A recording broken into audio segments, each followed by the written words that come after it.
हम कहाँ बना रहे हैं, उसका हम नहीं बना रहे हैं। इतना तो पहचान रखो। हम उसका नहीं बना रहे हैं, हम भाई साहब बना रहे हैं।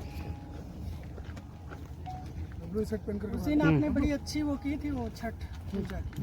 भेजा था मैंने।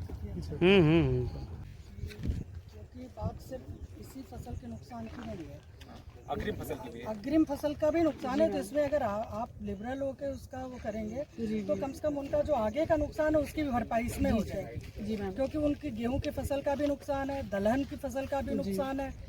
तो ये साल धान के साथ साथ जो अगला साल है ये भी इनका जो है खराब जा रहा है। तो इसलिए इस पे आपको ध्यान देने की ज़रूरत है।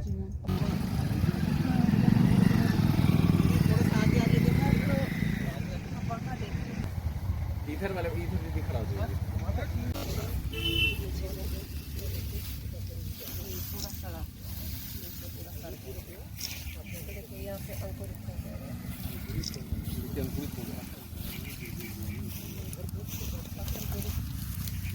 यहाँ से पूरा ही उधर की तरफ।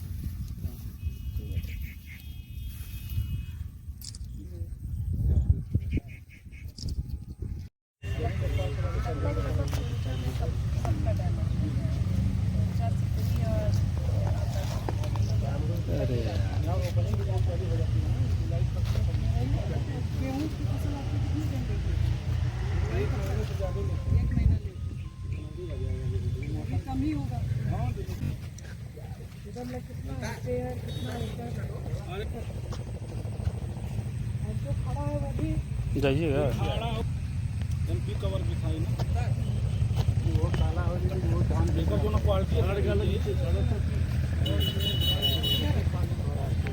क्वालिटी बहुत ज़्यादा गिर गई, जो नीचे दबा है ना, ये जो खड़ा है उसकी बात करें, सब गिर जाएगा।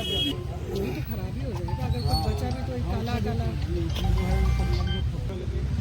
बस एक मिनट। कितना दिन लेट जाएगी।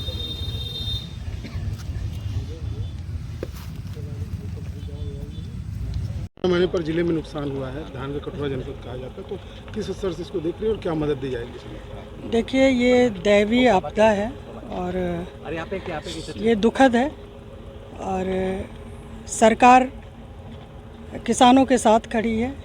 जिन किसान भाइयों का ये नुकसान हुआ है, ये जो चक्रवाती तूफान आया है मोन्था, तो मैंने प्रशासन से बात की और हम सभी का जो लक्ष्य है वो यही है, कोशिश है कि जो भी नुकसान हुआ है किसानों का वो 100% उनको जो है उनकी क्षतिपूर्ति की जाए।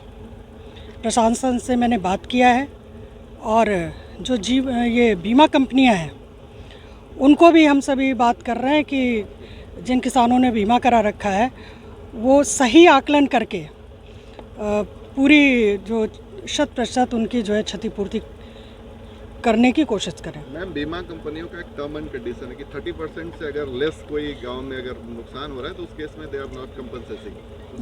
देखिए मैंने दोनों बात कही। मैंने ये कहा कि केवल बीमा कंपनियों की बात नहीं, हमने प्रशासन से बात किया है और यहाँ पर जो भी नुकसान किसानों का हुआ है उसका सही और ईमानदारी से आकलन करके उसको शासन पे भेजा जाए और 100% किसानों को उसकी क्षतिपूर्ति मिले। ये हम सभी का प्रयास है।